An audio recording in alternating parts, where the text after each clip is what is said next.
for business, and that's what I finished Columbia College at. I have a bachelor's of science in business administration with a minor in management. I've got an associate in business. So you came here. You're from Scranton, is that right? Actually, yes, I am from Scranton. The actual town I'm from is Dunmore, Pennsylvania, but Scranton and Dunmore are like general area, similar. Yeah. You walk 2 blocks. So and that's where you're born, or did you just grow up there? No, I was born there. Okay, and you grew up like your juvenile life there, and then you start heading out to like California, as I remember. So, are we rolling now? Yeah. Cool. Okay, I started filming everything. I had finished. I was a lot like you, working. I had 3 jobs, and I got my associate degree from a small little junior college in the Scranton area, Keystone. It's now a full 4-year school. But after 2 years, and I got my associate, and I was a horrible student.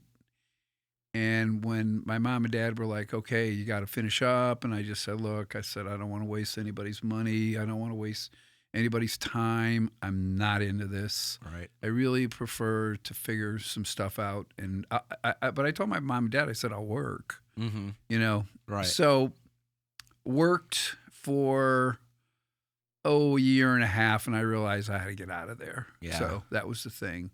And Kevin Walsh was my good friend. He and I are still really close. Right. He came here to go to school, graduate school, in the fall semester of 1975. Okay. And I decided that my good friend was gone, and then another one of my friends was gone.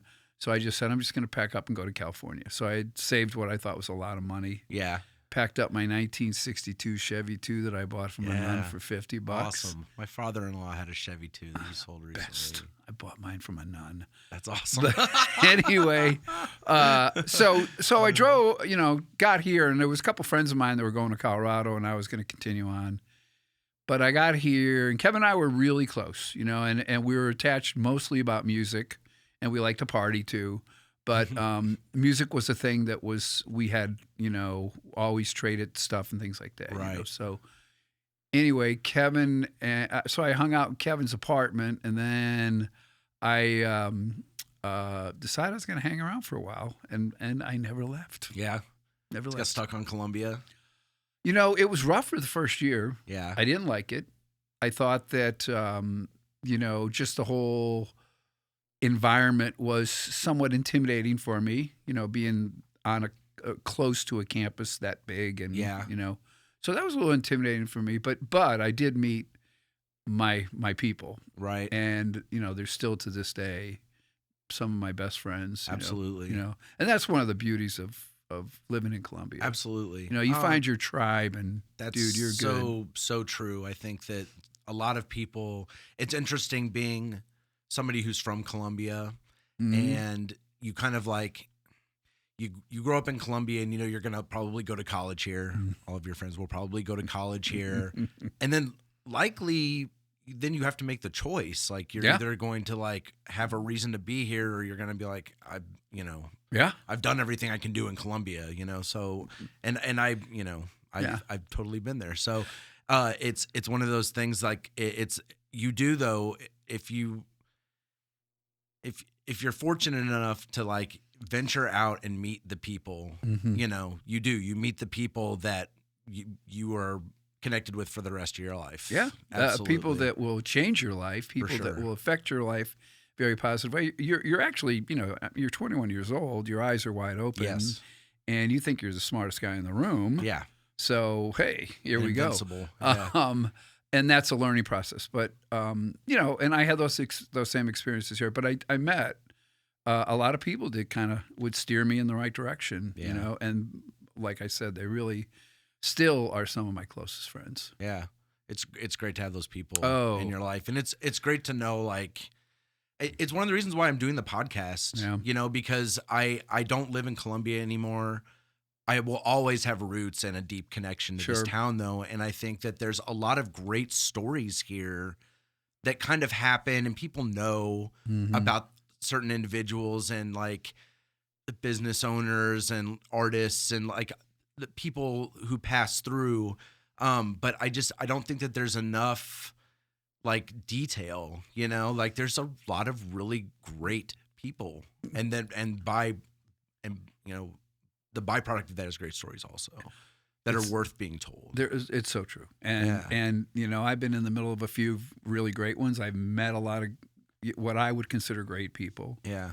And I've had a lot of people that have influenced my life that were it comes from the strangest places. Right. You never expect this person to reach out and say, "Hey, let me help you with that," or right. And it really it was really and that's part of the beauty that we're talking about. Absolutely. Here. When you think that, oh boy, this is it, it's over, things aren't going so well. It's amazing.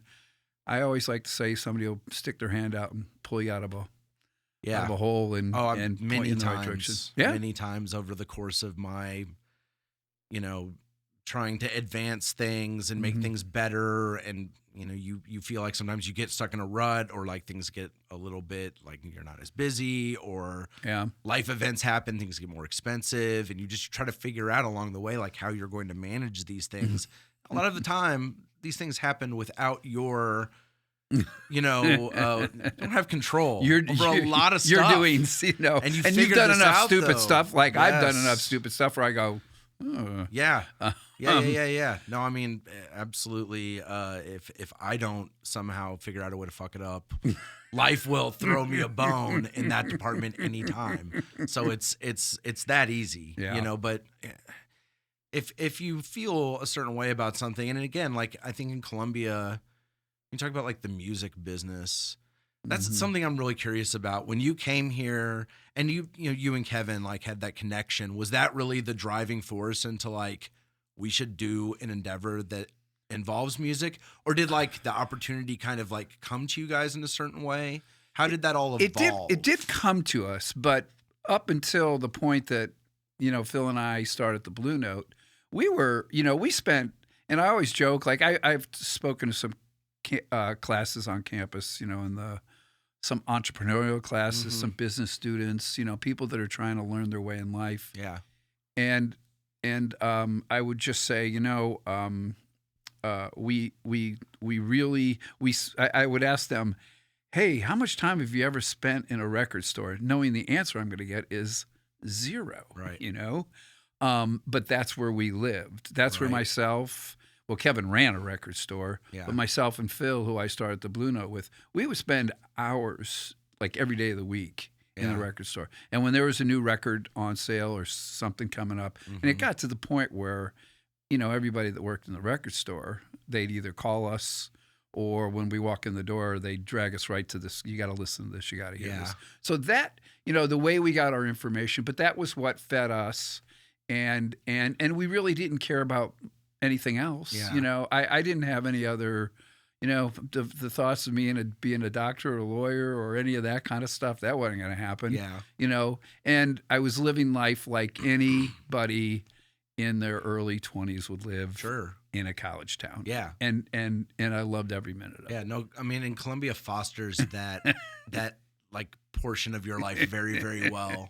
If you're 18 to 26 years old, you will find an embracing lifestyle in Columbia. So it's funny. So Phil and I, and the way it happened, I was, I managed a Heidelberg when I first moved here. Really? Oh yeah. Wow. And then I had several jobs in restaurants and bars. I worked at Jack's. Okay. Great place. Great place. Yeah. So, and then a buddy of mine, Coronado style. Yeah, Jack's Coronado. Ken Applegate. So after I quit doing that, I met Phil along those first few years when I moved here, and Phil Costello was the person I started the Blue Note with. Right. And Phil was working. He had just quit school, and he was working with a friend of ours who was building passive solar homes in Boone County. Oh, that's a long time ago. Yeah, a long time ago. It was pretty cool, the house they were building. So I got a job with them because I was sick of being in the restaurant bar business. But Phil had worked with me at the Heidelberg. I got him a job as a bartender there.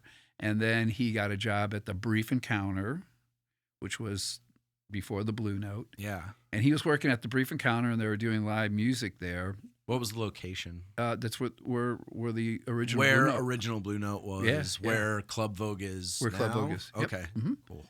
So Phil was working there, and the owner, Ron Roth, he was having some issues, difficulties with his marriage, and he was probably just about to get divorced.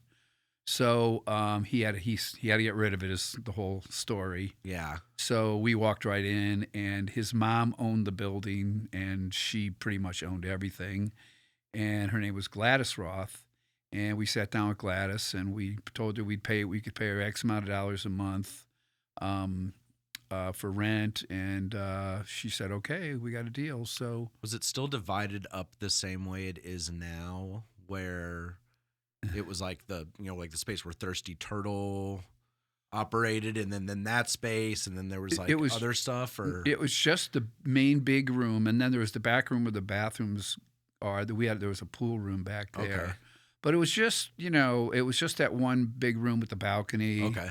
And it was really the great thing about that room, though, was one of the best sounding rooms. That sure. Some of the audio engineers that came through there, some of my favorites, would say, this is a really good sounding room, just because there was all kinds of little crevices where the music would, it wouldn't bounce. It wasn't a bouncy room. Yeah, it wasn't too reflective. Right. So, yeah.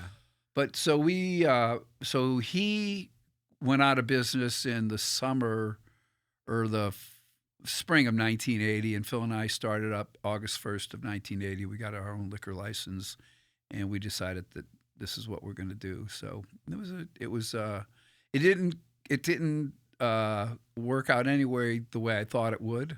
Never does. Never does. Exactly. Yeah. But it worked out. I mean, you just think, you think you're the smartest guy in the room. Yeah. And nobody can tell you anything, that kind of thing. Right. And there was a quick education there. Like, after you lose a few $1,000s on a band that you thought was going to kill and those kind of things, yeah. The reality of owning a business. Right. But, there were so many, there's a trade-off there. The people we met, the musicians we met, the artists we met, the managers we met, the tour managers we met, the agents that we got to know over the years.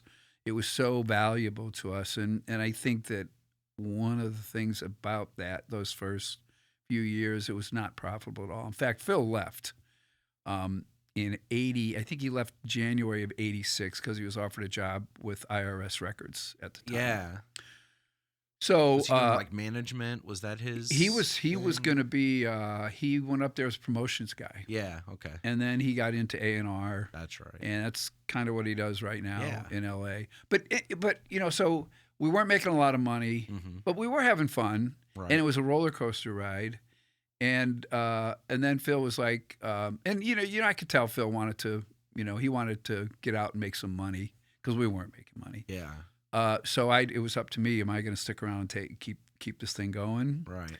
And we both just shook hands and said, "Here's what we have in the till. You get half of it." Yeah. Kind of thing. Sure. Because he knew I didn't have any money, and so he went on. But we remained really close. Yeah. Never ever. It was a great relationship we had from the beginning. Yeah. And that doesn't always happen in partnerships. No, not especially in the music business. Very rare. I think things can get really salty really quick. Yeah.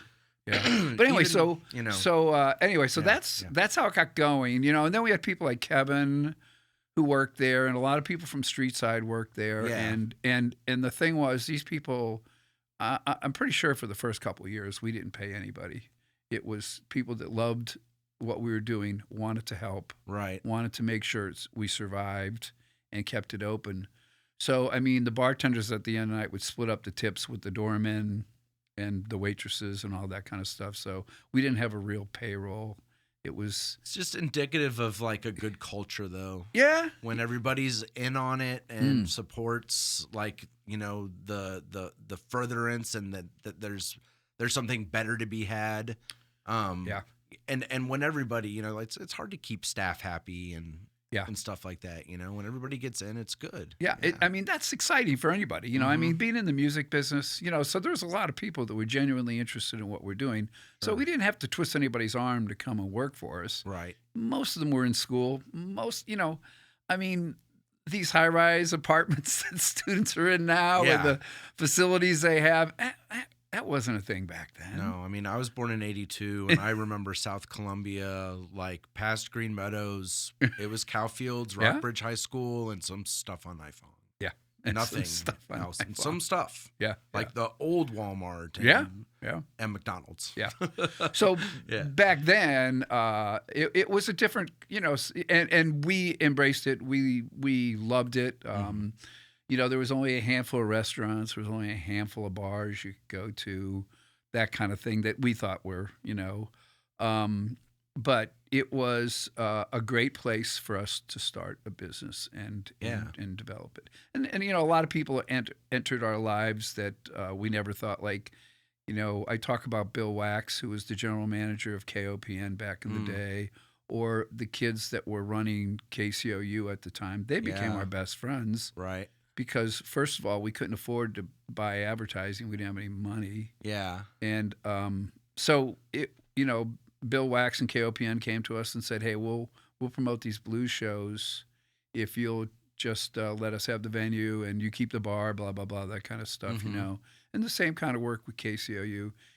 And it turned out, not only was it, the relationships were great, but it was another great learning experience because Bill Wax, who now has a syndicated blues show on Sirius Radio, he taught us more about the blues than we'll ever, you know. It was like, wow.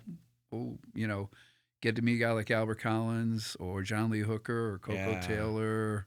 I mean, there were so many of those people that you know, we were introduced to, which was such a great, like, groundwork in the music business. Absolutely. You know, and that was a big part. And then KCOU was more like the new stuff that's coming out. And another thing that occurred in that time period too was MTV. Right. And MTV was the year you were born practically. Yeah. And the MTV of 1981, 1982 is nothing like the MTV of 2024. It's changed a lot. It's changed a ton. Yeah. But that back then, it was strictly music videos. Right. Yeah. You know?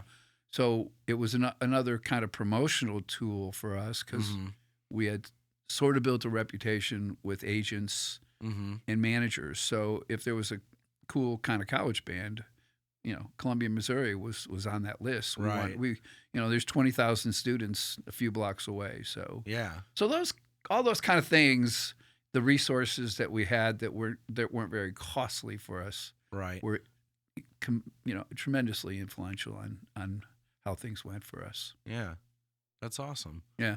So that location, you guys are there for like 10 years. Is that right? Yep.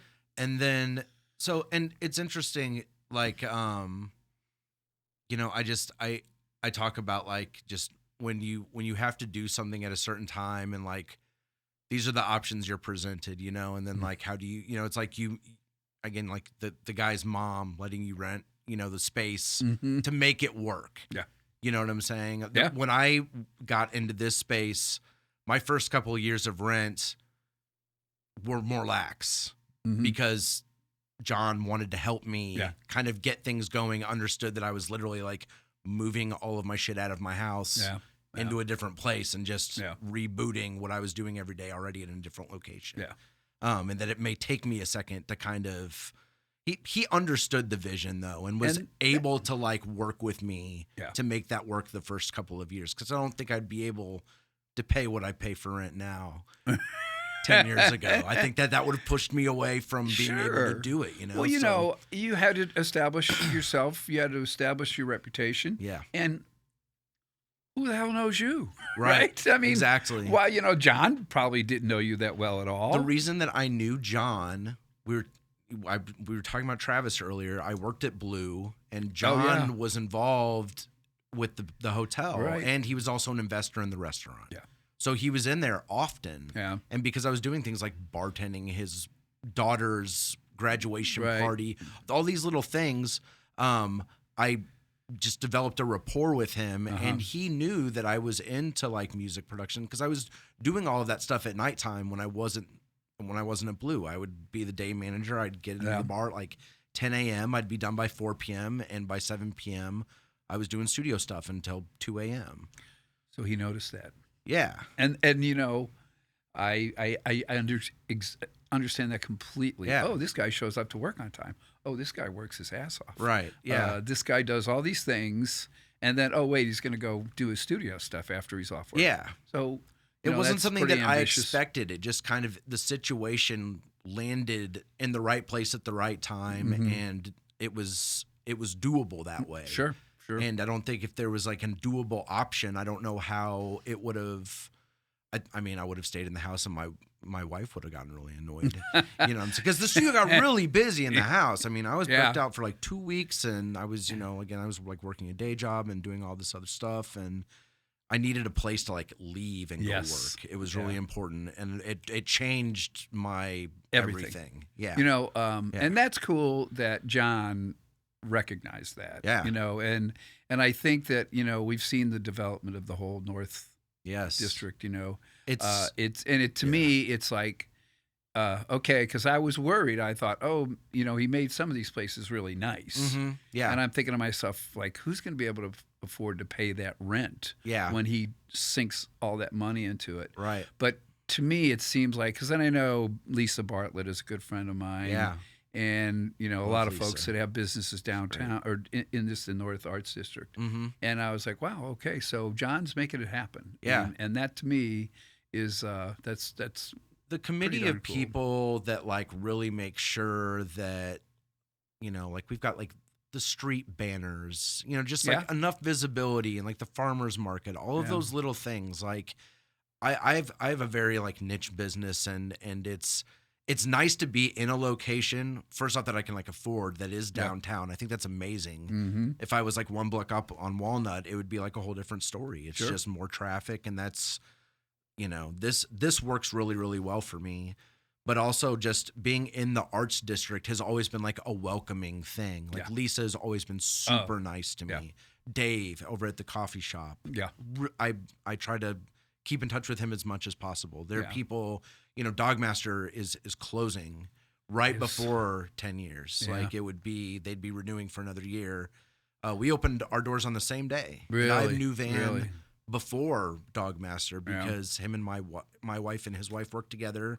When my wife worked at the university on like early childhood policy stuff. It's COMO. It's a really small world. So it can be very small. Yeah. It's wild. You sometimes you just go, whoa, that's it. The town gets smaller in some respects. Yeah. Well, I think the longer you've been here, the more you certainly notice that. You know, I don't know the exact population number when I was like born and like kind of growing up through the 80s and the 90s, but I mean, it's grown a lot. When I got here in '75, I believe the population was under 50,000. I believe you're right. And then and then it kept growing. I mean, there were more people staying than there were leaving. You know, I mean, so I would, I would get to know folks, and they're like, "Oh well, I don't want to move home." Yeah, I'm kind of having fun here. You know, if I can find a job, you know, and I don't know how many people that we actually convinced to stay working for us at the Blue Note back in the day. Yeah, because they were great people, and they were like, "Well, I don't know who knows what they want to do at that well, and you come age. here for an education in one thing. I know a million people that just like their degree is completely inapplicable to their day-to-day life. And it's just like, you know, I will always encourage my children, like, you have to go have the college experience. Sure. And the, you know, living that part of your life in that environment, I think is like just as nourishing for your future as like the actual education part is. No question. Yeah. The socialization, the craziness, just all the bells and whistles that come along with that class that you have to attend every Monday at 8 a.m. or 9 a.m. or whatever. Yeah.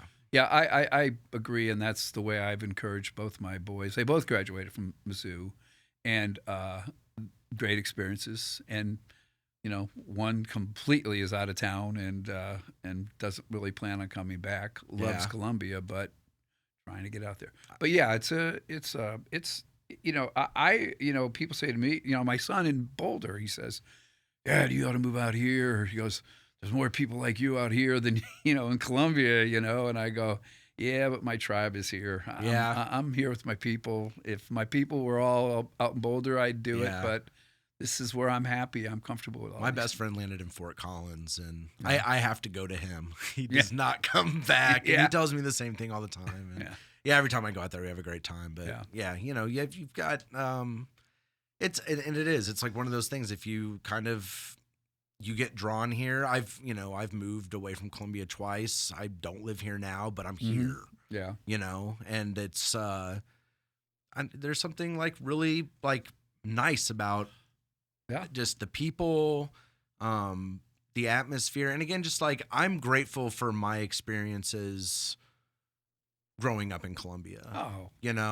And I think one of the best like reasons to have you on here, other than like I'm trying to like give some people some kudos, like, and I think that you've done plenty of interviews where people have like let you know that like people really have appreciated what you've done on a lot of levels. But when I got the idea to start interviewing from like people from Columbia and talking about Columbia, like my immediately like probably like the first or second person I thought of was you. Oh, and I just have so many, I mean, even aside from like being, involved in the music business also in Columbia. And then, I did management for a while and I had to like deal with you guys and Pete McDevitt, fucking asshole. And, but the greatest. Yeah. The greatest guy. I got DJ. Pete and I had some knockdown I got to DJ for Inspect a Deck from Wu-Tang Clan because of Pete McDevitt. Yeah. I got to DJ for Cool Keith. Do you stay in touch with him? I don't. Well, I see posts on Facebook every now and then. I know he's out in California still. Oh, he's doing really well. Yeah. Yeah, he got that job he got he's working for a great group of people. Yeah. And he was moving on just when I was selling the Blue Note too. Yeah. So he wants me to come out there in early February. And I'm going out there anyway. I'm trying to figure out a way to get up to San Diego. Yeah. Because I think he's got a Ween show, and he really wants me to be there because the tour manager is an old friend of mine and Pete's. Oh, right on. And they're like going, you got to come. That's cool. And I'm not going to be far away, so I'm just trying to figure out a way. Yeah. But, there's so many stories like Pete, where when he was offered that job, and I just looked at him, I go, dude, they flew him out there to interview him, came back, and he goes, I think they want to hire me. And he goes, they're going to pay me a lot more money than you pay me. And I said, well, California's different. But I said, you're also going to be going through that money a lot quicker than you think in California. Now, yes, you're going to be making great money. And if you really have keep your act together, you'll do really well out there. Yeah. And I mean, he called me up. The best one was he called me up. This has been a couple of years ago. He goes, I'm not supposed to say anything, but I had to call you. He goes, I just booked the Rolling Stones in the club. That's amazing. And I was like, good for him. I know. I was like, that's so. And he's doing a great job of filling that room for those guys that own the club, and he's doing it. They take care of him too. So, yeah. Which is great. Yeah, but I mean, that's so cool that like he was able to have a launching pad. Yeah. To do something that they like really, really love to do. Yeah. I think that's awesome. I mean, and I'll tell you, he used to be a hardliner with us on like local stuff, man. But he always, if there was ever anything like a good opening spot, you got it. I did. Yeah. I did, man. And he always, and I understand. And it's funny because you talk about like being the guy in the room that like knows everything and like. Like I'm over here, like I'm really trying to take care of like my good friends. These are the guys that I started making records with originally, the Cold Cuts. I don't know if you remember these guys. Yeah, they were rappers. I do. And great guys, man. Yeah. I love these guys, and they're still brothers. I love them so much. And I gotta get them something so I can get like my 15%. You know what I'm saying? And I'm going back and forth, and like he's like, look, man, I don't know what you think we can pay you, man. Like this is this isn't going to work like this, And I'd be like, I want to come in and have a meeting. And he'd be like, look, man, I'm not having a fucking meeting with you. Like, you know what I'm saying? It was just very like, he let me know what it was though. You know what I'm have saying? to, and you have to. And yes. sometimes it's not what you exactly what you want to hear. I needed to, and a big part of that was like a learning curve for me was like also understanding that like I really appreciated my time doing creative stuff more than I did chasing this stuff for and those guys were really hard workers, but I wanted it more than they did. Yeah. And that wasn't making it work either. Yeah. You know what I'm saying? Oh, it's it's funny. Ever since I've taken on the whole thing down at Cooper's, and we're starting to develop that, and we're making a lot of great changes, I think. And one of the big things, or the main things that I love about it is that we are able to serve the local music community better than ever, because exactly what you're talking about, like how you guys would want to get that opener. And I don't know how many times I'd be on a phone fighting with an agent over putting somebody here from Columbia, and after a while they started loosening up on that. Yeah. And they'll say, "Will they sell tickets?" Well, they're not going to hurt us. Let me tell you that. They're gonna build up, the fact that they're on the bill, but they'll also bring a lot of people out, Right. And that was the sell for us. Yeah. But it was difficult, and today now for me anyway. I mean, I'm dealing with guys that I've known forever, and I'm able to say, "Hey, how about this Saturday night down at Cooper's? Going to be perfect," that kind of thing. So, but it's funny from your end of it. Yeah, it's great because it was a lot of work, and you probably had some screaming matches with Pete. I mean, I don't want to say we screamed. Maybe over email there was like some like this motherfucker type of vibes. You know what I'm saying? But yeah, no. And I always like there was always like a snicker behind it though. Like man, like okay, like whatever. I remember we opened. I got them the opening gig for Girl Talk. Girl Talk did a show that the university put on, and. I got the university to write them a check for like $1,000 or something to open for Girl Talk. I was like, this is fucking incredible. Like I can't, and I remember thinking like, so this is the bar now, And I remember like coming back to compete for other stuff and being like, whoa, they got a G for opening up Girl Talk. Like certainly we can. Be like he's like the university gave you guys $1,000 for Girl Talk. He's like, we're not going to even talk about this, And it was just like it's funny. I was like, well, maybe the bar isn't there then. Okay. Well, if Pete says it's a totally different game, And it's funny because when I talked to Pete about shows in San Diego, which is where he is, versus shows in Columbia, he would say to me, he goes, you wouldn't believe the offers I'm sending in for these bands. And I go, well, I know that San Diego happens to be one of the wealthier communities on the planet. Sure. And I'm sure they have people that are totally into the music lifestyle. And they don't mind shelling out $40, $50 for a ticket. Right. And this was easily 10 years ago when Pete was starting out there. And I was like, God, isn't that crazy, Pete, how you're offering the same band you were offering in Columbia. You're offering twice the money only because you're in a market where people, Yeah. And the other thing about it is he'd sell those rooms out all the time. Yeah, but I mean, San Diego's a much bigger market. That's the thing people don't understand about Columbia sometimes, though, man. Doing that here is not easy. It's not. I'm the only commercially located recording studio in mid-Missouri. Yeah. Pete Skolka has a great studio, and Will Reeves also. Yeah. Over like on Austin, but it's on personal property and like they got other gigs. Like this is my full-time thing, like it's not easy to make that machine move as easily as some people think. It's so difficult. It's so difficult. It really is. And I mean, I don't think I ever complained much about stuff like that. Yeah. I don't think I ever did. It was just to make somebody like yourself who's wanting your band to be on the opening act. You're like, dude, I'm sorry, I don't have $500. Yeah. Here's the budget. Take a look at it. This is what these guys go by. I mean, I can remember going through budget. I can remember sitting there with tour managers that were complete dicks. Yeah, yeah. And scrutinizing every penny and saying, I need a receipt for this. And I go, dude, come on. I'm not rolling in dough here. Give me a break, Yeah. And there were those guys, but then there was just as many that were like, Everything go okay, Richard? Yeah, Yeah. everything went pretty good. You happy? Yeah, I'm happy. Would you bring us back? Absolutely. That kind of You thing. have these experiences, and I think you start to understand along the way. Like with me, I have X number of phone calls a day that are like pointless calls that are not. I mean, like, and there's some really like interesting people out there. I'll just say that, and it's you have to answer the phone and talk to them. You have to do that. Yeah. Like you have to be like nice, and like you have to make them want to come, even if you're like, I don't think I'd want to work with you. That doesn't matter. Like it's because I want to perpetuate the culture of like what I do where I'm at. You know what I'm saying? So it's not the who, it's do you want to make a record? Yeah.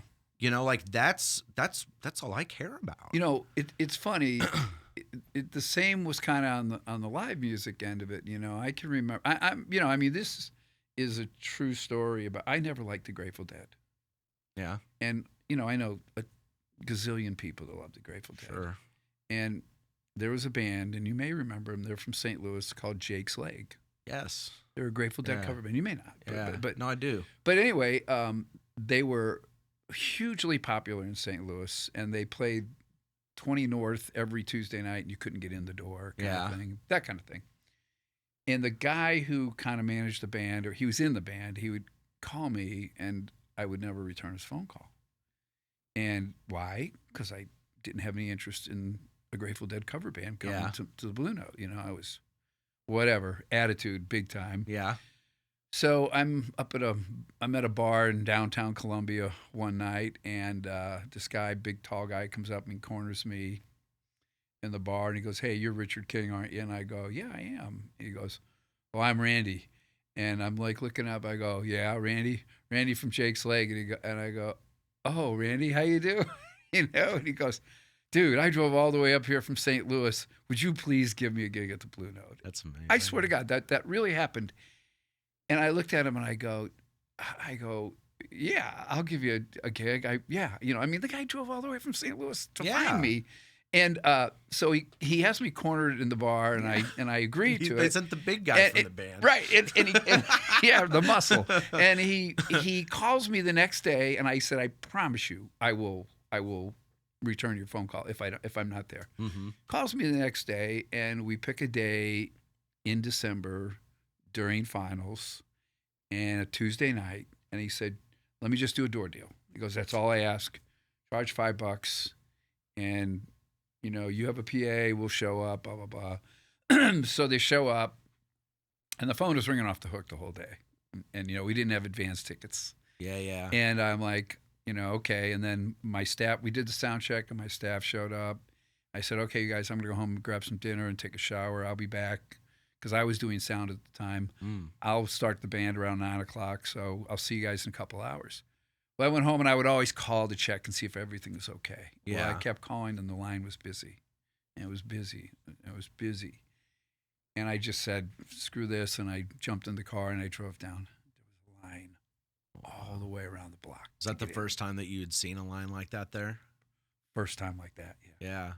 all the way around the block. And they drank every drop of cold beer in the building. It's amazing. And there was absolutely people were happy. And at the end of the night, my door guy just put all the money in a green bank bag, and he just kept stuffing it in there. And at the end of the night, we had a door deal. And I go up to Randy up in my dressing room / office / whatever. Yeah. And I just dumped all the cash out on the table. And I said, "Randy, I took the old Paul Schaefer line from what movie was that? Go ahead, kick my ass." Yeah. I'm sorry. Yeah. And he just looked at me and goes, "Will you give us another gig?" I'm like, "Absolutely." And what I learned there was that you can't allow your personal taste to step in the middle. Emotions don't have anything to do with business. You got to just wipe that out. Yep. And it was such a huge learning experience for me. And, because when Phil was with me, and I always blame Phil for stuff like this, but we had attitude. We would only have certain bands that we liked. There were so many bands that wanted to play, and we were like, "Nah, get out of here with that stuff." Horrible, you know. And I realized that. So you're talking about talking on the phone to people, and you don't. This conversation is going to go nowhere. I never turned a phone call down, ever. Yeah. And if somebody sent me a cassette or an album or whatever, I always listened to it. And my thoughts were, you have no idea. Because these were artists that were in the early 80s wanting to just get their name out and get gigs and stuff like that. And it's funny, there are so many of those bands that I remember getting their tapes, and 5 years, 6 years later, if you can get a gig with them coming back, you were lucky, right? Because they had just taken off. Yeah. And that was why I took this attitude where I need to be more open about stuff like this. I can't let my personal taste get in the middle of this. Yeah. And of course people will, oh, I can't believe you're doing that. I'm like, well, I mean, I got that for doing Grateful Dead band. I do country bands, all that kind of stuff. I'm like, oh, look, there's an audience there. Yeah. Well, that's the thing. If people want to come and see an act, like that's a good reason to book them. Yeah. Yeah. Oh, and it's going to pay the bills. Yeah. And all that kind of stuff. Well, and that's the thing. Like you kind of realize, I didn't come into like music production wanting to work with bands necessarily at all. I started in hip hop and rap music. Right. But I realized quickly, if I was advertising the services and there wasn't a lot around, they were going to call, and I didn't want to tell people no. Yeah. So part of evolving it out of the house was like I didn't have the room at the house to record bands. I didn't have the inputs on a console to do it. So find the space, get the gear, figure that out. It didn't take you long to figure that out, though. No. I mean, I wanted to figure it out. I wanted to do it. I didn't want to say no. Well, the thing, you're trying to make a living. Yeah. And you're trying to make a living at something that you really like. Yeah. And I know that was one of the reasons Phil left, was because we weren't, we had a house over on Wilson. We were paying, it was a 3-bedroom house. We were paying $150 total a month for 3 people to live there. It's a great street to live on. It was a great street. We'd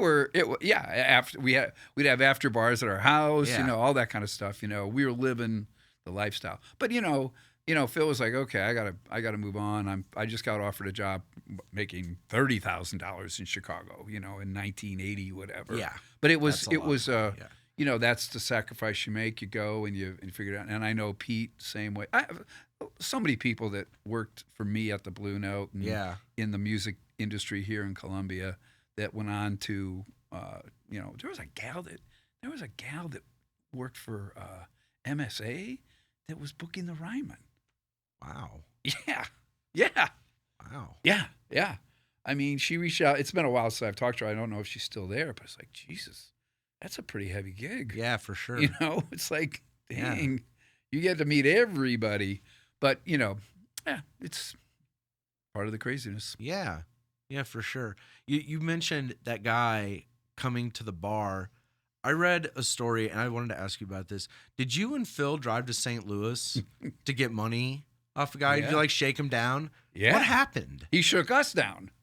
Well, it was what's his name? Joey Mullen, my God, what's the name of the band? A very, very popular band.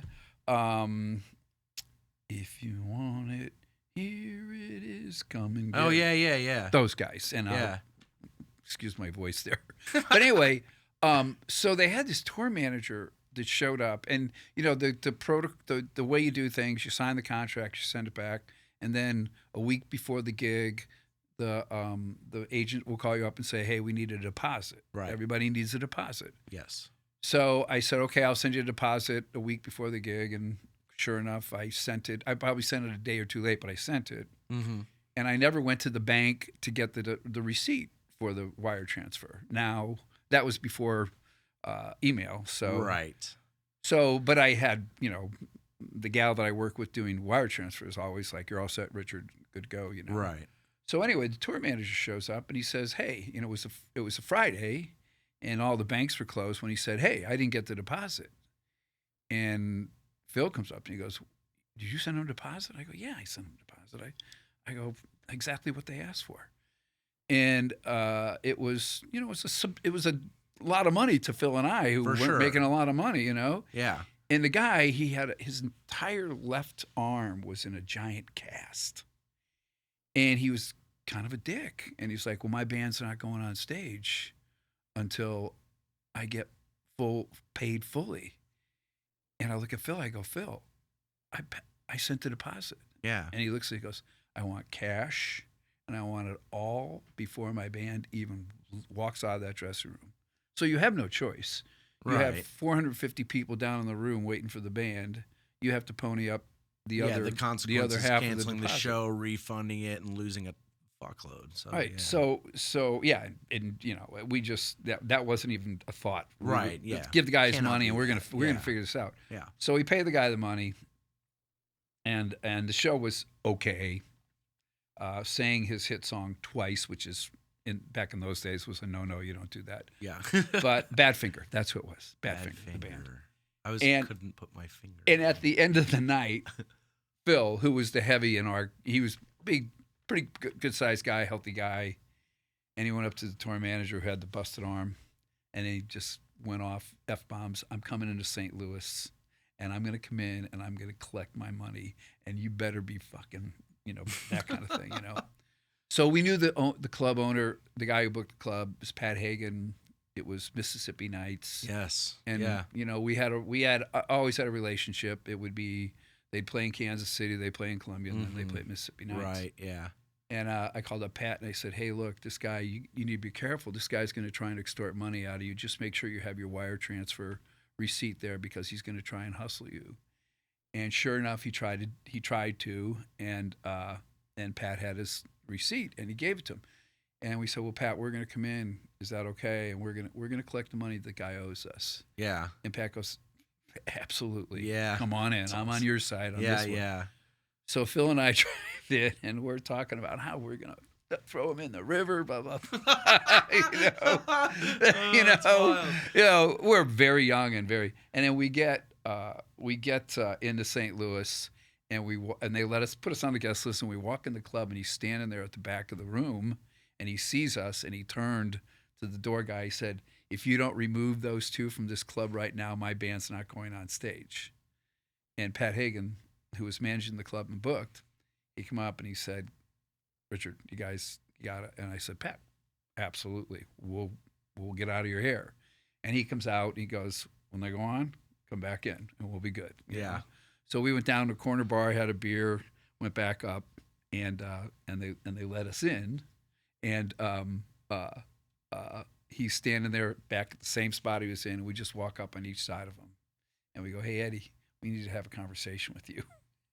And the door guys let us into their box office area. Mm-hmm. And I'll never forget, Phil had Eddie by the collar, like a foot off the ground. And he's got a cast on his arm? He's got a cast on his arm.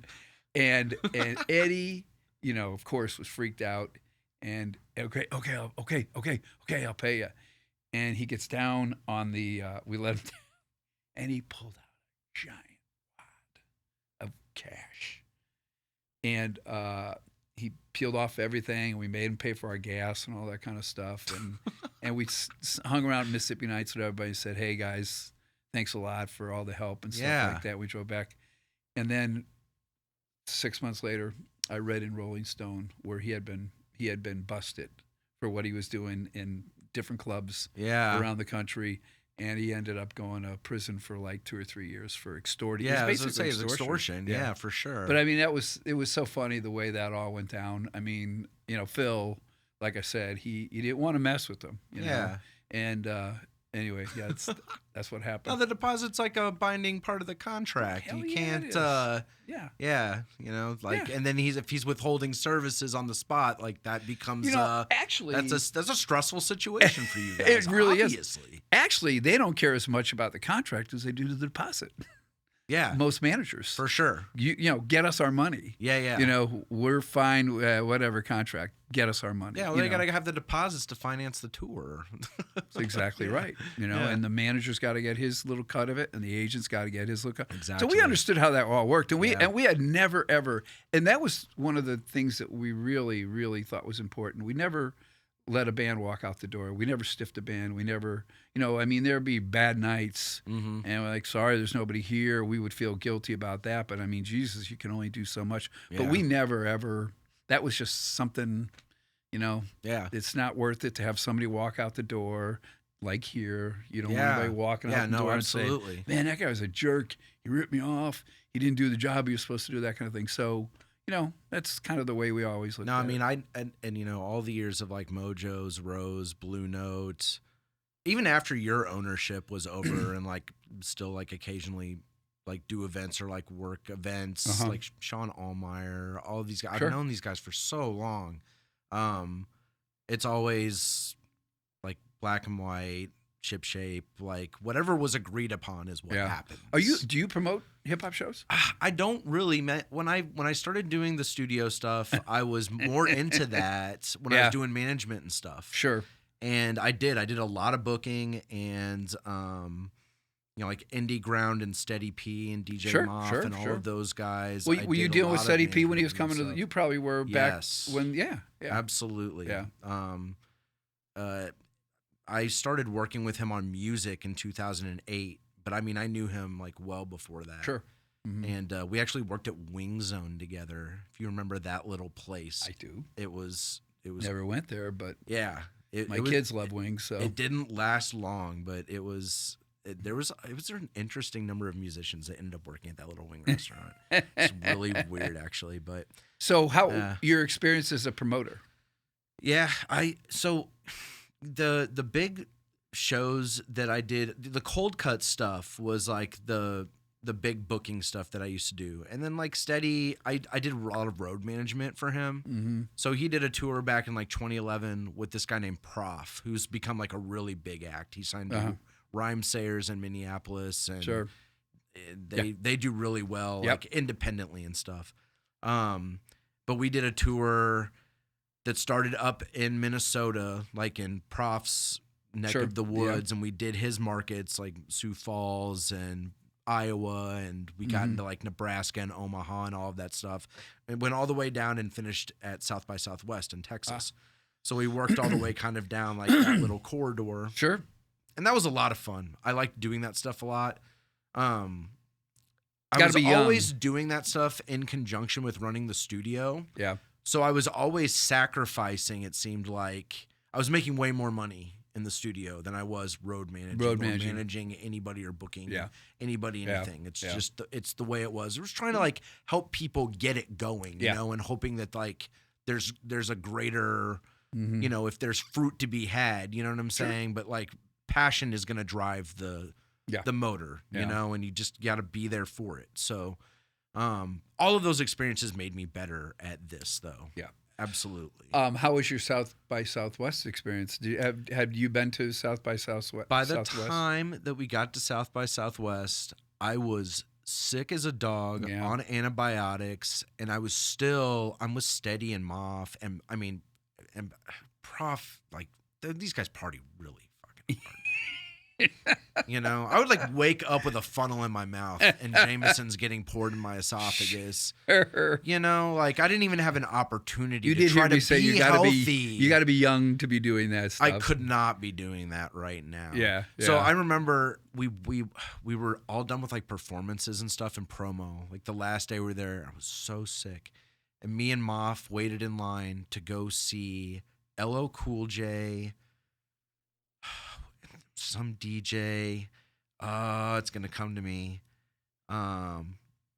Kid Capri. It was Kid Capri and LL Cool J. It was like on this big lot, but there was like a big fence around all of it. We had to like wait in this line. I just remember just like holding myself up against the wall, and Dan's like, "Are you gonna make it, man?" I was like, "I'm gonna make it." We got into the place, and like I couldn't hold myself up anymore, and I ended up going back to the parking garage, and I got in our rental. It was like a Mazda station wagon, like the Mazda 5. It's like a really small minivan. Sure. And I was trying to sleep in the hatch of it, and it was rough. It was rough. The days leading up to that final day, though, I was pretty like coherent, and we had a lot of fun. Yeah. I really liked South by Southwest. This is 2011. Yeah. Yeah. So I mean, it's been a while. It's evolved a lot. I since started going last when it time I first went down started. there. Yeah. And to see it evolve into what it became when you were Yeah. there, it was just, I mean, that entire city It takes over the town. takes over the town, and Wow. it was Austin's South not by small. South by So What is what everybody Yeah. after 10 years were like saying that. Right. But yeah, when we yeah. were going down, I went the first year I went was 1988, and I think it started in 88. It might have started in 87. Yeah. And I just called them up and I just said, "Hey, you guys, what's the scoop on South by Southwest?" And I said, "Do you need any help?" And the guy goes, "Well, we need somebody on a panel. Would you be on a panel?" And I said, "Sure, I'll be on a panel."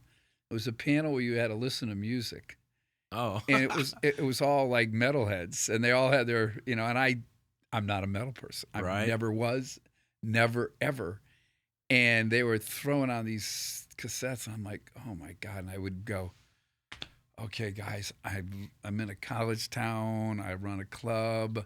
I go, "It's not my thing, Oh, it sounds good, but it's not my thing. Right. I can't give you an honest answer." And I decided after that I'm going to pay next year to get in there. It was I didn't have to pay that year Right. to get Yeah. on. Yeah. But the one thing though is that I met all the agents that I talked to on the phone. I had been talking to, and I met a lot of the artists outside of the club, which was also great. I mean, it was Yeah. to me, it was one of the greatest industry things that I had ever been to. The networking is insane. Yeah, It's yeah. really But good. it got so big though. Yeah. I mean, when you were going, it was just insane. It was big. Yeah. It was. It used to be. It used to be like it'd start on a Wednesday and everything would end on a Sunday night. They'd have a softball tournament on Sunday afternoon. tournament. Yeah, they did. They would be the promoters versus the agents versus the managers versus the artists. That's amazing. It was awesome. It That was sounds freaking great. awesome. Oh, it was a riot. And the promoters always were kicking butt. We did well, us promoters. But so that whole thing was, I remember we would go back to our hotel and sleep for 2 hours at 10 o'clock at night to go back out at midnight to see shows we wanted to see. Right. And then we were going to a party that was going to last till 6 o'clock in the morning. Right. But it was awesome. Yeah. It was, the great part about it was, first of all, I got to see some unbelievable artists. Yeah. But the other thing was, the managers and the agents and the artists that you sort of had relationships with, but never was face to face with them. That was key there. That was what I was like, oh man, nice to meet you. This is great, So it was a great industry event. Yeah. Yeah, no, I liked it a lot when I went down there. I mean, it was like super busy, but I mean, you were able to like really, if you're doing what I was doing, it was really good for, I was trying to meet like other people that we could book shows through, Sure. like that kind of stuff. I mean, that was wide open. I mean, and I know that Steady and Moff still probably utilize connections for, doing events outside of Missouri that they met at South by Southwest. Like, it's like, yeah, God, it's like almost 15 years, like 13, I guess, since we went that time. So, yeah, no, South by Southwest is really cool. So you when did Thumper become a thing? Speaking of like festivals and like events of that magnitude, when did you decide to like evolve into that? Well, I was section of things. So it's kind of an interesting story. I was minding my own business, and the marketing company for Boone County National Bank, Woodruff and Schweitzer. Yes, yeah. They approached me and they said, "Hey, we'd like to take you out to lunch and talk to you about something we're thinking of doing." And they took me out to lunch and they said, "We want to get the bank to celebrate their 150 years of business in Boone County. We want to do something different. So we want to have a festival." And I'm like, okay. And Steve Schweitzer, I don't know if you know him. Yes. Very creative person. Yeah. Very creative. He was the guy that I think was probably the pushing the whole thing. And I went out to lunch with them and they said, "But we need you." And I said, "Okay, well, what do you want me to do?" "Well, we're going to need help getting the bands. And then we know you have experience with production and all that kind of stuff." And I said, "Sure." I said, I'm in, and they said we'll pay you, a nice chunk of money, and I said sure, I'll do it. I said, but who you booking, and then they book all these great blues artists that and I just said to them, I said, God, I go, that's a great list of artists, but Yeah. they're not going to draw a lot of people, and they go, well, it's going to be free, and we're going to do a lot of promotion and stuff like that. It's going to be a big deal. They said, but we can't do it until we go to the bank and pitch it to them, and they're going to have to go to their board of directors, and they're going to have to budget this kind of money for it, And I just said, well, let me know if it happens, if the board says okay. Right. So the board okayed it, and then they took me on a trip with the president of the bank to a football game in Texas, which was really cool, And it was just sort of like getting to know who I was. Right. They knew their marketing company, but they didn't know me. Right. And when they figured out that I was probably okay, it's Yeah. the way I was looking at it. It's a great trip for me. After we got back, they said, hey, we're going to go forward with this, and let's sit down and talk about the bands. So I had no problem putting the bands together at all because there was a budget there, and there was also there were artists that at the time they're not household names, they're not getting a lot of airplay, but they're in my opinion, some of the greatest that were available. Needed to be heard. We needed to be heard, and anyway, so I got that going, and then we started having these meetings like every day and long meetings, and it turned out that, well, not only was I the guy who booked the bands and I would just get my fee, but they didn't know anything about sound and lights. And I like, okay, so you don't have anybody. Okay, I'll find that. And then they don't have any idea on how to get a license to sell beer and stuff like that. So I ended up doing that, and I had to staff it. It turned out to be a lot for me, because I did just about everything. Right. And they were the marketing guys. So it was, by the time it actually, the week of, the whole town was abuzz. It was just crazy. I remember the first one well. The town was crazy. And I was responsible for getting production in, making sure the artists were taken care of. We didn't have an artist hospitality. I said, guys, we got to feed them. We just don't bring them to town and give them back a Bankers potato aren't chips. thinking about this stuff, they don't man. think about stuff like that. So that was a little bit, all those things that, I can't think of everything, but anyway. So it went pretty well. In fact, I remember I was actually setting up a bar on the corner of Broadway and 8th or 9th, one of the two, serving beer because it was just insane. Yeah. And the two marketing guys pull up and they go, hey, Richard, are you okay? And at that point we had made the decision that they weren't going to pay me because they had gone, I'd say, doubled over their budget. Yeah. Like way over their budget. Yeah. And they said, but I would have ownership. We would have ownership the next year. And I'm standing there pouring a beer. I go, I own this, right? And they go, yes, you do. And I go, okay. And they were going to be my partners. Yeah. And it was hugely successful. So you got into owning Roots and Blues because you got budgeted out from overspending the first year. So they had to give you the festival, basically. I will tell you this, that I stuck to my budget. That's incredible, though. I stuck to my budget. And I remember they said, we're way over. And I knew that those board of directors were probably like going, hey, what's going on here? This is getting expensive. Yeah. And my fee was 10% of what the whole artist, payment was. Right. And I kept my budget at what I said. I think it was like $120,000 or something like that. Not even that. You high. would not be able to pay the talent. Nobody. Yeah. Right. Yeah. That's amazing. So I said, I'll give up that. That's fine. But I'll take the ownership because one of the hardest things in the world to do is start a festival. It's For sure. really difficult. Yeah. So we did that, and then the next year, the bank would support us, and the city of Columbia supported us with their dollars. But we still didn't get enough, and we sold beer and all that kind of stuff. So after year 2,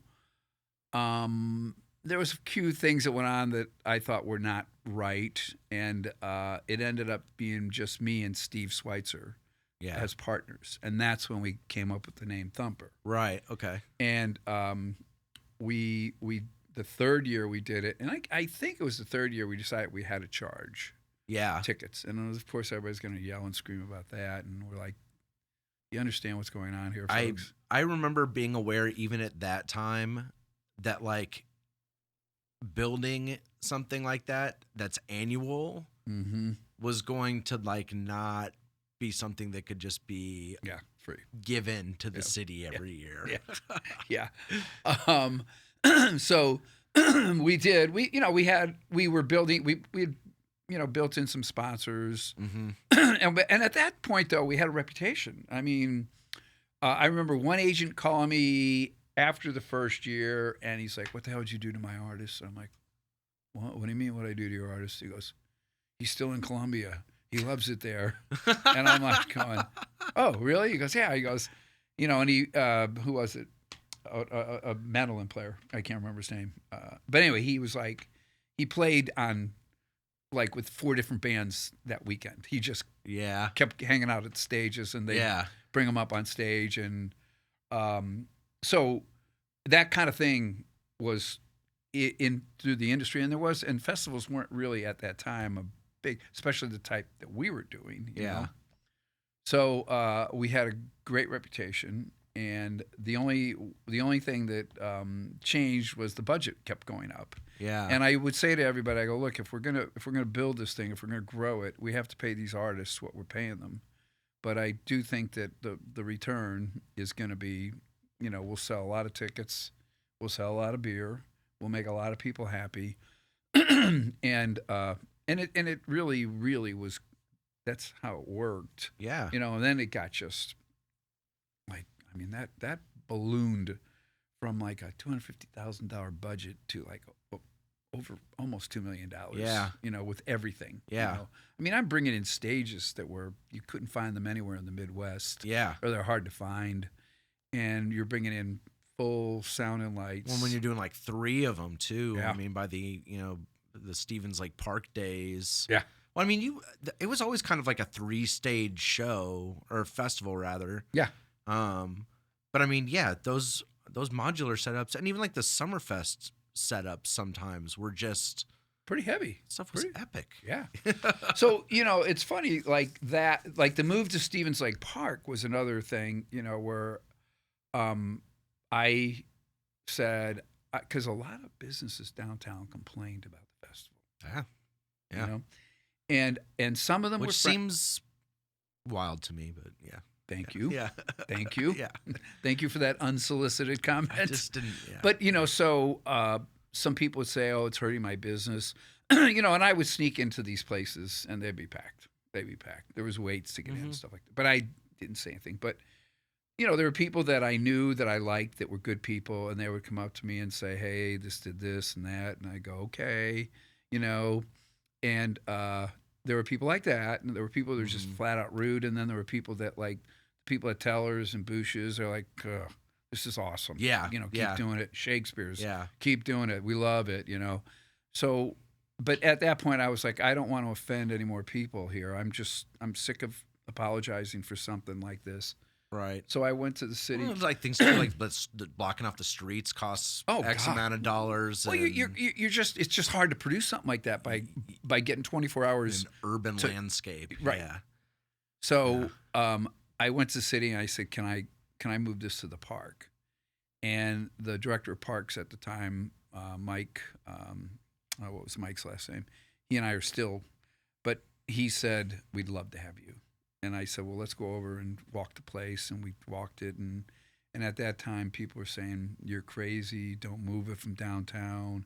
It's part of the fabric of downtown. And, I wanted to say and I couldn't say it. I said, well, if you want to take a list of the complaints that I got and the people that are getting in my face about having it downtown and are, calling the mayor and calling the governor and all this stuff. I'm like going, I just don't want to deal with that. If I put it in the park, I'll let the neighborhood know, and we'll follow the rules. Yeah. And so the city was great. The Parks and Rec were great. And we decided to move in. And it was funny. A lot of people came up to me and said, friends came up and said, man, bad idea. I don't think it's going to work. And I would say to them, I said, well, have you ever been in that park? Have you ever walked that park? Because it's a really nice park. Yeah, it is. Yeah. And it's, 3 blocks from downtown. Yeah. And anyway, we moved it in there. We had 3 days to set up as opposed to 24 hours. Yeah. So you had all this time to get prepared, to jump through a bunch of hoops that you weren't expecting. And it was enormously successful. Yeah. Enormously Yeah. successful. I enjoyed those the most, I think. Yeah. I think those, and I remember being slightly skeptical about the move because it was so fun to just walk around downtown, and there's like a stage here and a stage there, and you can like pop in here if you want to like just like go and have a drink somewhere real quick. That whole thing was like a very like, that aesthetic was cool. But once I went, first off, Stevens Lake Park acoustically is a really nice place to have. Like you're dealing with a completely different animal there. Oh, when you have the buildings up, yeah, you have to like it's like tuning a room. It's funny you should mention that because you do sound. And one of the first things I did when we had confirmed that we were going to have it in the park is I called my good friend Dave Bartlett up. And I don't know if you know Dave Bartlett, Lisa's husband. Yeah, yeah. So Dave was a sound engineer for me at the Blue Note. He's an electrical engineer like no other one you're ever going to run into. But he devoted all of his stuff to sound. I bought my second sound system from him, a JBL system for the Blue Note. Mm-hmm. And called him up. I said, Dave, I'm moving this. I'm moving it to the park. I said, I need your help.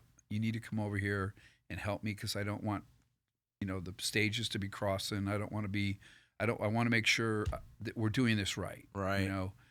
And he walked the park and he measured and he saw where the dips were and all this kind of stuff. And he and I both had the same general idea. He goes, okay, I want this stage that's going to be, let's put it here, the eastern stage, the western stage, I would call it.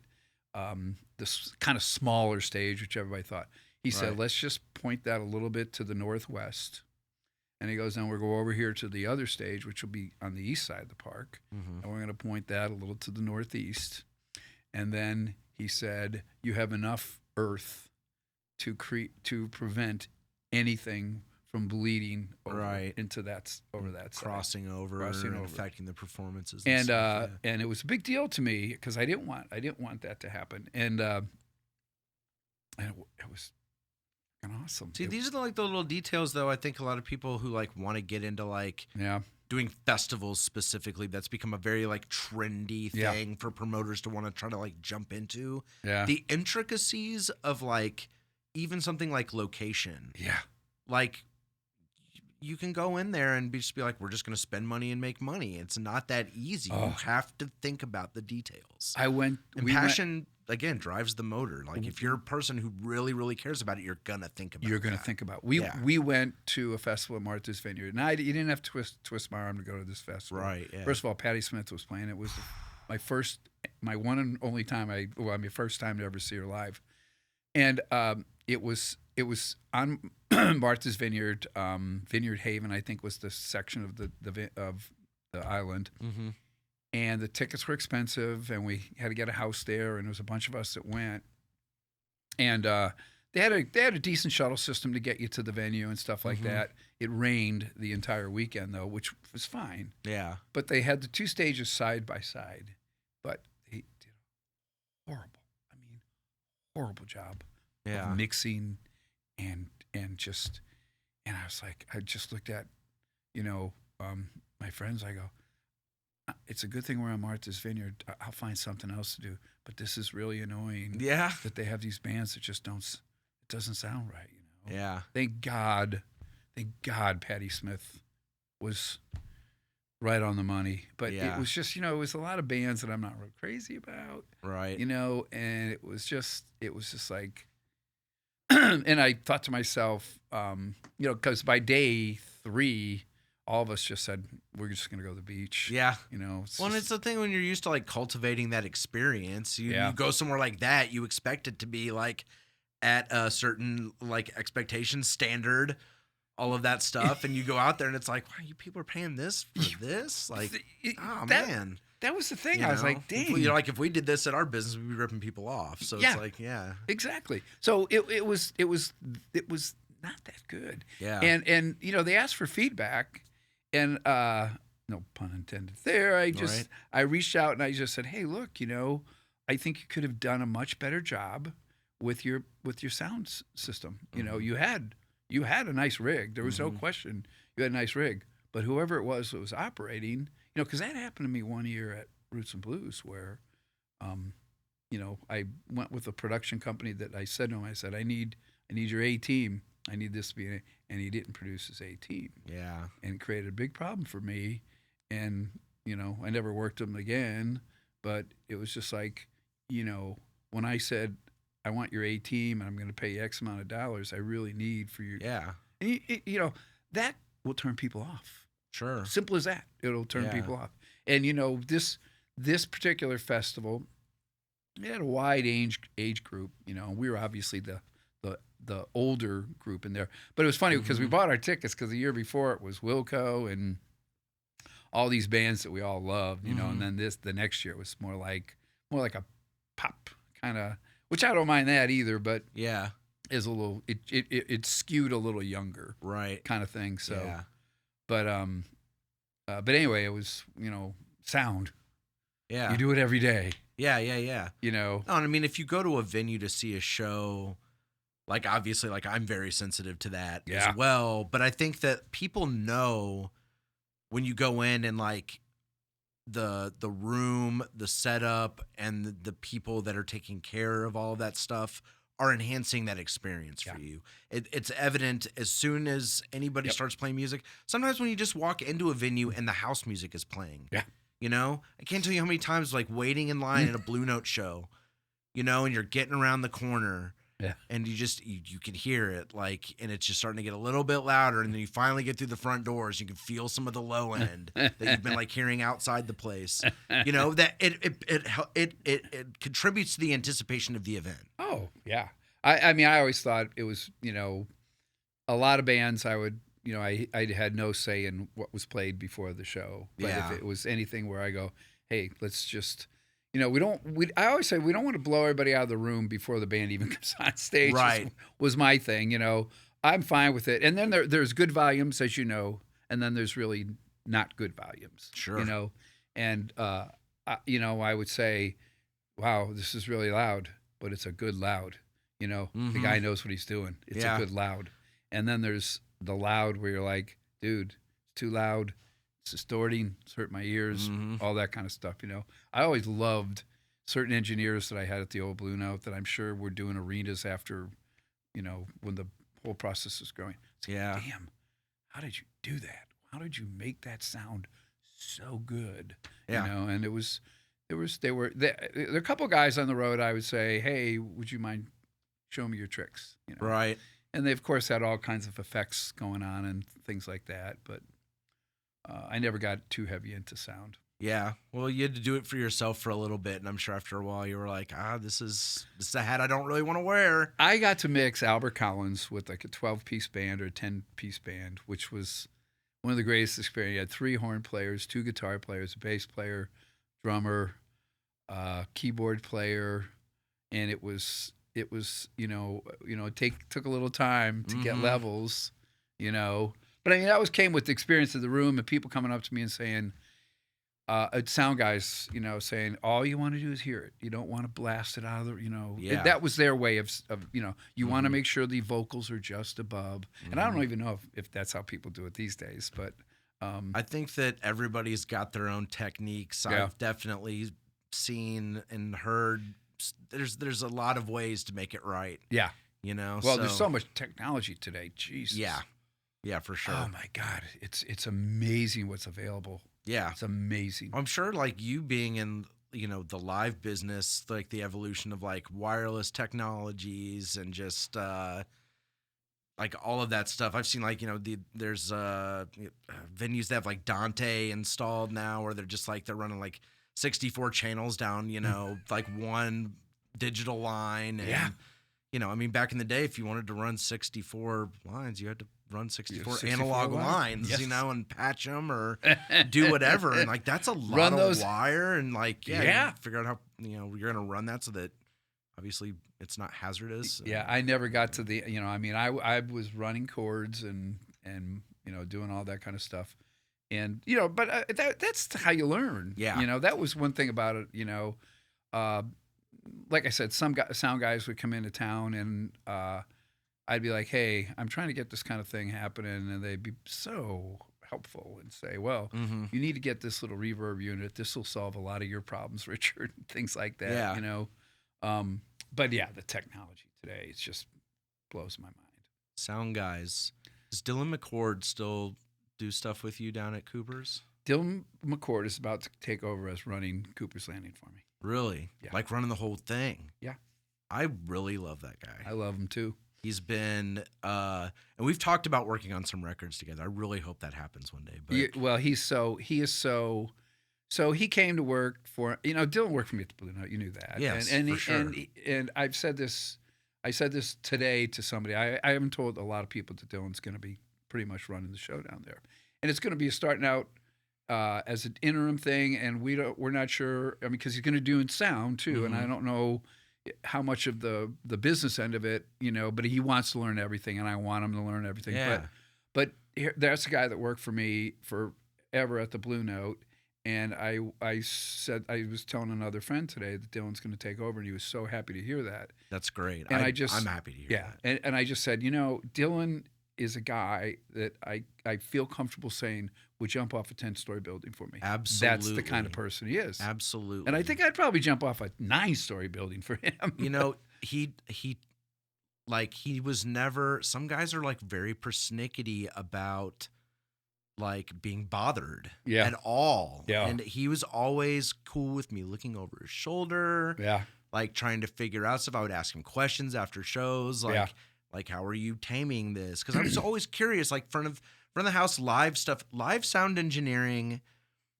It's you have way less control over what's going to happen. Yes, you do. And you have to be able to solve issues really, really, really quickly. It's not like, we can just like, on the line and figure out what's not working. Like it has to be fixed right now. It's got to go. And I've just watching him work.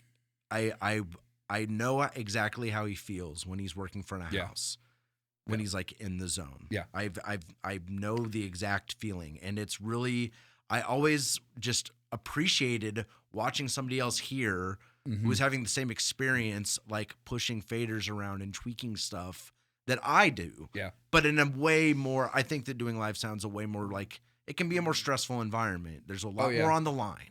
Well, it's funny because he started doing sound for me this year on a consistent basis, and and he was just like neither of us skipped a beat in terms of our relationship. We're like, God damn, Dylan, it's so nice to have you back, and of course everybody loves him. You know, he's just that kind of person. But he immediately went to, upgrading everything. Like, and I go, Dylan, this is the one thing I don't like about you. You spend money. Yeah. And he goes, I promise, this is it. I won't do anything more. And I go, you can't, because the season's over. So I'm not going to have a lot of money to spend. But he genuinely, since he's been there, he's just like, I can't believe what we can do here. I can't believe I can't believe how much potential we have down here. Yeah. And I go, I realize that. And that's why I'm trying to build a new building down there. Yeah. And that's why we, beefed up. But it was funny. I'd say, Dylan, here's the only thing that really scares me. And I know you understand this. I said, this is not a club. So I don't need to have it up to 11, the sound. Right. People come down here to hang out. So I'm here to listen. So I'm here to hang out. So I'm here to watch the river. So I'm here to hang out with their kids, whatever. I said, so I don't want to blow everybody out. I want it to be, And he would say, he goes, there's a couple bands I have to get up and say, look, that amp doesn't have to be turned up to that kind of stuff. That's a battle, live music battle. Yes. That I used to have at the old Blue Note, and I would say to bands that would turn up way loud. This is at the old Blue Note. Mm-hmm. I said to him, I go, look, you can keep that guitar level up at that on stage, okay? But we have a mic right in front here, okay? Yeah. Or you can turn it down, because if you keep it at that level, I won't even have you in the mix. Right. And everybody here to see you will be out in the parking lot because their ears are going to be hurting because the amp is turned up too loud. Yeah. And it was the nicest way I could explain it, and it was the most honest way I could explain it. And they would, a lot of them, after a few years, they got to know me, and they go, you think so? I go, I'm just telling you that people go stand out in the parking lot and drink beer for the rest of the night. Yeah. Because they had those big windows you could hear easily through it. Right, yeah. And we did end up, solving some sound issues by just explaining to people. Yeah. Because you know how many artists. Oh yeah, for sure. When it's like you get on stage and it's like I'm turning everything up to 10. It's like, oh wait, this is, and especially that older venue is a tighter room. I mean, like it's just not gonna work. It's not gonna work. Yeah. Well, and especially if you're trying to like mic other stuff and bring that through a PA. Yeah. It just doesn't. Yeah, it just doesn't. Hard to mix live. It really is. Yeah, I mean, it can be fun, and like Dylan got to know the room. Yeah. Really well at the Blue Note. He's a master. Yeah, he was really, so really good. And I never had to say a word to him about anything. Mm-hmm. I just go up and go, Dylan, Jesus, you got this such great levels. You know, just want to let you know I appreciate what you're doing here. And do the same down at Cooper's. But he is going to take on a bigger role, and I think that for me, I'm excited to give him a bigger role. Yeah, I'm excited to let him. He really deserves that. Oh God, does he? He really deserves that. Actually, he does. And I can't think of a person in this town who wouldn't think that that's not a good idea. I don't. Yeah. Well, the one person I told today was like, "You get the fuck out of here." Yeah. And he goes, "You should have done that 6 months ago." And I said, "Well, the other guy actually is taking another job somewhere, so it worked out well. He's gonna get a job more full time, kind of thing." Yeah. But so Dylan and I are meeting tomorrow morning. We're gonna start. I told Dylan, I said, I want you involved in mainly. I want you involved in the because he mixes all the bands down there. I should stay on my care.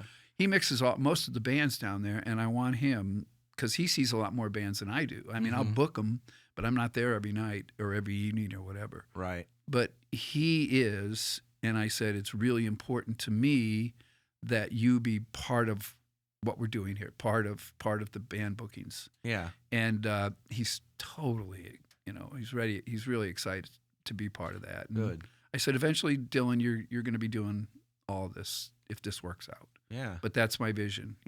I'll take care of the big stupid stuff. Yeah. You take care of this.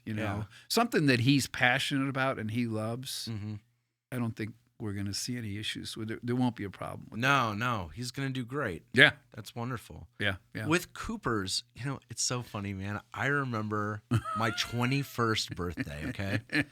My 21st birthday. Me and my friends used to rent the apartment above the store a lot. We loved it. Yeah. There's a hot tub up there. Yep. We could bring girls down there. We could do whatever. I remember, this is so down in that store, they used to have VHS tapes that you could rent. And they had a VCR up in the little like lodge, the little like apartment that you could rent. Uh-huh. And like legend has it that Mike used to like film porn up in the loft, and then you could rent the porn down in the shop. Now, you never like put this to the test, like go down there and be like, hey, can we see some of Mike's porno? Because I didn't really want to see Mike naked anyways. But Mike Cooper, like, just like the legend and lore of that guy growing up, because he just had the place down by the river, you know? And like, we used to hear stories about like the cops used to come and like mess with him a lot. And they used to like bother him about like pot smuggling and like all of this other like crazy stuff. He's like a really interesting guy. Yeah. But he used to always rent us that little lodge, and we used to have the best parties in that. Well, that's little probably lodge. That's probably why the county won't let anybody live up there now. I can't even. I'm going to have to tear the building down. That little store building? The whole thing. Yeah. Yeah, because the county won't let anybody in it. They say it's not. It's a long, stupid story. I don't want to waste your time with that. But yeah, I mean, I had to kick people out that were living up there.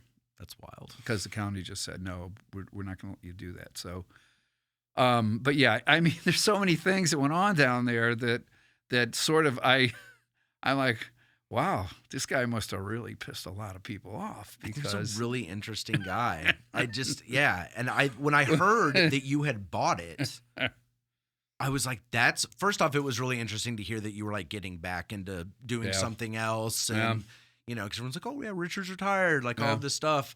But also just that it was like, I was like, Cooper's Landing. That's so wild, you know? And I love Cooper's. I think it's one of like just, you know, as Columbia has developed like south. Sure. Big you know, time. I mean, I graduated from Rockbridge in 2000 and I remember we used to drive those back roads off Route K and just thinking like in like 20 years, like there's going to be just neighborhoods everywhere and you could like see it happening, you know, and it's definitely pushed that way. Which, I mean, as far as like business for you, that's better because like I'm not complaining. That's the one thing about Cooper's is you got to drive a little ways out. Yeah. But it's so worth it. Yeah. And if you know, just well, it's funny, like head south and just it's one left turn. It's not like you got to go through a maze. You find it. And pretty simple to get there. But you know, here's the thing though that you know, it flooded. You know all about that. It flooded right after I bought it, and it was really horrible. And you know, my wife was ready to kill me, and I had a partner who you know went in with me, and they were like, "What the hell's going on here?" Because that flood stayed up for a long time. Yeah. And then the mess afterwards. But it was funny after that because Mike had a big old double wide right built into the ground on the river. I know what you're talking about. Yeah. And the county wouldn't allow the electricity to go back on because Mike was going to live there. You know, he was going to live there and rent from me. Huh. And the county wouldn't let him live in that thing. They wouldn't turn the electricity on. And that's the power the county has. It's wild. And I said to Mike, Mike was going to make this big stink on social media. And, you know, I walked in there and I looked and it was like, you could see stuff growing on the walls from, you know, mold and all that stuff. And I looked at Mike. I go, Mike, I just gave you a chunk of money. Why don't you just get something with wheels and come down here and do whatever you want? Yeah. And he like looks at me and goes, you think? I go, Mike, I know you owe me money for renting, but look, they're not going to let you in it. Just get out of here. Not worth fighting the fight. Not worth fighting for. Yeah. So he came back and he said, okay. He goes, okay, I'm going to take your advice. So he moved out, and I got a bulldozer in there a week later, and I just crushed it and put it in a big old dumpster. And there was one of the most beautiful views of the river that had been blocked by the double wide. I know exactly what that little structure that you're talking about too. And it was like, I was like, and that was one of the several holy shit moments where I go, oh my God, this is beautiful. Yeah. You know, and then we got all the junk, you know, off the property. There was abandoned trailers. There was the school bus. There was all kinds of stuff down there. Yeah. There was 2 or 3 boats that were just abandoned, or the owners never ever moved them, and Mike never made them. And I just said to the owners of them, I said, look, I said, you got to get them out of here. You know, especially when the flood was coming. I said, we don't have much of a choice.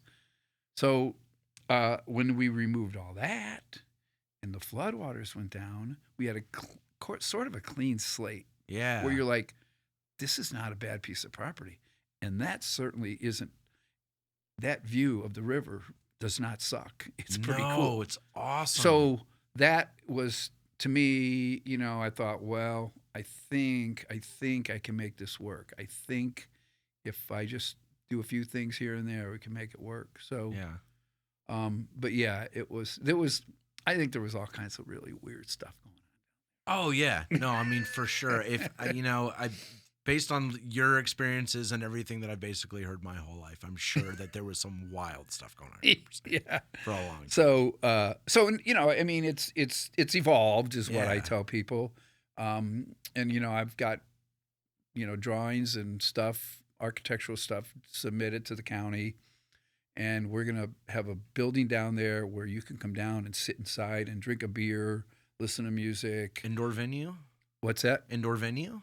In Like small music, indoor venue, like a stage? Yeah. Okay. I don't know if we're gonna have a stage in there, but it's gonna be I'm like way behind the scenes dealing with architects, engineers in the county, and it's just like I won't really say much about it until we actually see the paper. That ball sign. moves as fast as those people decide it does. I totally know. Oh, yeah. Boy, does it ever. And it's just a process. And I was so used to like working with the city. When I needed to get something done, I knew who to call. Right. And they'd say, yeah, we worked with you 100 times, Richard. Go ahead and do it. Right. A couple of times they say, well, we don't really think that's a good idea, but if you do it, just remember to beg for forgiveness if it doesn't go right, kind of thing. Yeah. But the city always was, they always found a way. Right. Whereas the county has, they don't know me. They don't know me at all. Yeah. It's the first time I've worked with a lot of those people. So it's just like, okay, I guess I'm going to have to, get reacquainted with those. Get acquainted with them and prove to exactly. them that what I'm doing here, I'm dead serious about. Right. And hopefully they'll see what I'm trying to do. I don't see how it could be bad in any way, shape, or form. I think that having like something on the river to go do that's not like driving to like Ashland for, or it's the only thing on the river. It is. It's if you Catfish Katie's, but that was taken over by a land management company. Yeah. But if you think about it, I mean, for me, it's a gas to see people that are biking across the state on the Katy Trail. Yeah. And they pull up and they go, holy shit. Yeah. This wasn't on my map. Right. Yeah. And I go, yeah, well, we're not, we weren't on anybody's map. We will be on the map as soon as we get this place to where, everybody locally knows it. Right. But somebody driving a biking across the state. Yeah. It's always fun to get their reaction when they pull up. Yeah. So that part, it's my new game. Yeah. No, it sounds good, man. Yeah. It sounds good. How are we doing on time? We're like an hour and 40 in, man. All right. What else what else should I ask? That's something that's like something like my mom has taught me. Like, what should I be asking? What do you want people to hear about? I'm perfectly content with what's going on with me now. And, I appreciate you asking me and to talk about stuff like this because, I've been trying to figure out a way to archive stuff and to, I have a collection of all kinds of stuff at home and I got to start doing that. And then we had conversations about a book, but that's really difficult to do, and I'm not that person. I don't really like to, I don't feel real excited about writing a book about what I did. Not write a memoir. No, not quite. I think there's some unbelievable memories that have nothing to do with me. Right. I can comfortably say that. Yeah. I mean, you could write a chapter on the Bob Mould Husker Du breakup at the Blue Note. Right. Yeah. People say, really? I go, no, that really happened. Yeah. So there's all kinds of stuff like that we have documented, but it would be nice to have it all in one place where absolutely, you can. I can really comfortably say like finding a way to like convince yourself that you can do something in the music business professionally and like live off of it. Mm-hmm. That I think in and of itself, I work with a lot of people who cannot convince themselves that they're good enough to push it that far. Yep. I think that you have to be nurtured in some way, shape, or form. Even if you're a person who's like very self-confident and you want to chase your dreams and you believe it and you're very like self-driven, you have to have an environment that in some way, shape, or form keeps that inspiration going.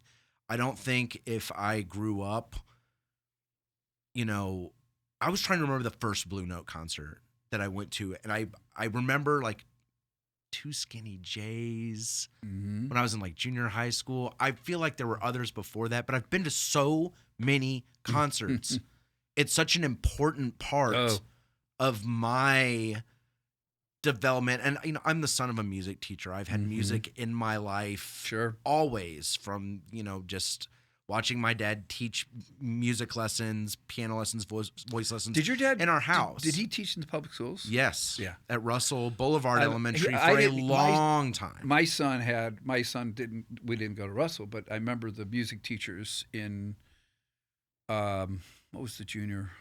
It wasn't Jeff Jr. It was the other one, Smithton. Mm-hmm. And it was just fascinating to see what these teachers did for these kids. Oh my God, yeah. I mean, I mean, your dad had to get tons of satisfaction out of what he was doing. Yeah. You No, know? I think that, like, teaching people about music is, I can safely say that's like the reason that he feels like he exists, you know? Yeah. He was always like really into acting, and, you He's know, into acting? Talking Horses, like that was his, Sure. you know, retirement project, you know, that he threw himself into and kind of developed. And Sure. he's, you know, just on the board now. He's not directly involved with the operations of that, but They got you know, some good performing people there. arts and all of that stuff, like, obviously, like, again, like growing up with a dad though, that like I knew I could at least try. Yeah. You know, I wasn't going to be afraid to try and do it, you know, but I mean, seeing those shows though, like at the Blue Note, and then developing those relationships with the people that worked in the venues, like never like even you directly, but like Pete and Sean, and I mean, just the bar staff, everybody, the sound guys, Dylan. Yeah. That is, Those were all people that wanted to be there, which is the great thing. That's the. I mean, those people who encourage you. You know, they won't slam a door in your face. You know, none of this can exist without some like cultural energy.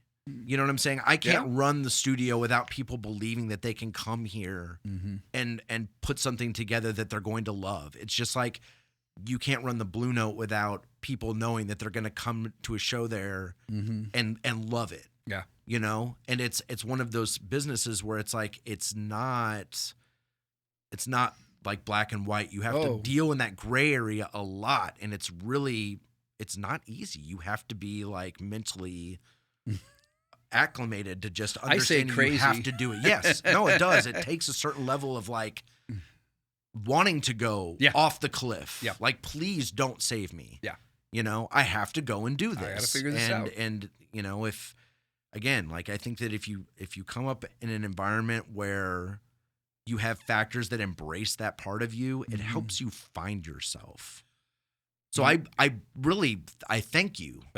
Well, seriously, it's not, you know what like, I tell people? It was my job. There's small parts though of like what we develop us and what form us and what help us get there, you know? And I think that all of my experiences, even like just going out to like find new clients, there was a place to go do that. Yeah. Rose was right there. Mojo's, whatever. I met my wife at Mojo's, Richard, on a Monday night at a rap show. You know, I would not. My life. So you're okay with me then, still? Yes. She hasn't you know, it's funny because I've been responsible for a lot of relationships like that. All mostly positive too. It's like, I met my wife there. You know, we got married, blah blah blah blah. Yeah. But you know, I mean, to you know, I have looked at some of the old lineups from, you know, somebody will post something on Facebook like of a calendar from 1993. Right. Yeah. And I'll look at that and I go, Jesus Christ, that was all in 1 month. Right. It was crazy. Mm-hmm. It was crazy. You know, but you know, that's when I can take a step back. You know, I'm out of there now and go, that's impressive. Made it happen. You know, it really made it happen. Even in like Columbia, you know, you have St. Louis and you have Kansas City. It's easy to skip over this town. There's options that are, you know. Are you familiar with the name Carol Lewis? It sounds very familiar. Okay, so she was when hip hop evolved, she was the agent. Okay. Lived in New York City. She worked for William Morris. Okay. And back in we started getting more into the hip hop thing in the 90s. Right. It was a little bit more. It was just easier, you know, to get to some of these bands. Right. But Carol always had the good ones. And this was before there was email. Yeah. And I don't even think there was no iPhones. It was faxes. Yeah. And telephones. Yeah. and I could never get through to Kara. In fact, I can't remember what band has a song about Kara Lewis. Where I'll have to look that up. if you get Kara Lewis, you're happening. Right. But so Kara had, who the hell was it that I desperately wanted to get at the club, and she wouldn't take my calls. I'd say, "Hey, it's Richard King, calling from Columbia, Missouri, Blue Note." She said, "Okay, Mr. King, give me your number, blah blah blah," and no response. So I thought, okay, I'm going to sit down. I drew a map of the state of Missouri, and I put St. Louis on one side. I put Kansas City on the other side. I put Columbia, Missouri, a little circle with a star, and I put home of the University of Missouri, 24,000 students, blocks from my front door, and I faxed it to her. I got a call like that. That's awesome. I know. And she said, "Well, I'm really sorry. I haven't been good about returning phone calls." I said, "Kara," she goes, "but I love what you just sent me." Yeah. I go, "Kara," I said, "I had to get your attention somehow. I just want you to know I'm out here, and I know you have a lot of bands that are touring the country, and I think it's really important that you know that I have 24,000 students that love all your roster. Yeah. And I'll take them. Tell me what you want me to pay them. I mean, we'll make it happen, So after that, she started. Did she have the Fugees, maybe? She might have. Maybe. There was just a bunch that she Yeah. had. You should check out. I think it's CARA's. Yeah. Facebook. Okay.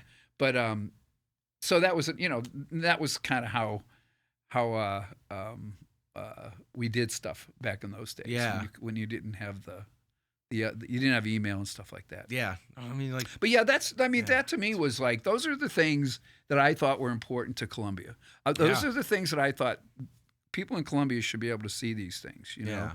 And I do think we're a little ahead of the curve in terms of what we were bringing in, because yeah. I do remember a lot of those bands. I can remember the stories about bands showing up and there's maybe 50 people, 100 people.